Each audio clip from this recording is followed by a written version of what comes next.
সকালের বাজারে পেয়ে গেলাম একদম টাটকা কুমড়ো ফুল। কুমড়ো ফুলে এত মৌমাছি উঠছে দেখার মতো। আর পেয়ে গেলাম ইলিশ মাছ আর সরলপুঁটি, দুটো ইলিশ মাছেরই পেট ভর্তি ডিম। দুপুরের মেনুতে ছিল কুমড়ো ফুলের চচ্চড়ি, ইলিশের সর্ষে বাটার ঝাল আর ইলিশ মাছের টক। তারপর বেরিয়ে পড়লাম শুটে। পৌঁছে তো গেলাম, কিন্তু তারপরে শুরু হলো সারা দিন ধরে ঝড় আর বৃষ্টি।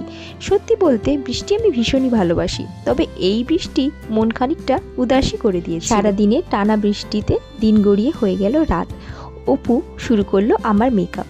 অপুর হাতে সত্যি জাদু। আমরা সবাই এরপরে একে একে তৈরি হয়ে নিলাম শুটের জন্য। দীর্ঘ বেশ কয়েক বছর পরে কাঁথিবাসী আমরা সকলে পেতে চলেছি কাঁথিতেই তৈরি পূর্ণ দৈর্ঘ্যের আবার একটি চলচ্চিত্র। কাঁথি বইমেলায় হয়ে গেল আমাদের সিনেমার অফিসিয়াল ট্রেলার লঞ্চ। আগামীকাল হচ্ছে আমাদের মুভি শুভ মুক্তি, রয়েছে 3টে শো। তাহলে দেখা হচ্ছে আগামীকাল কাঁথি টাউন হলে। ভালো থাকবেন, টাটা।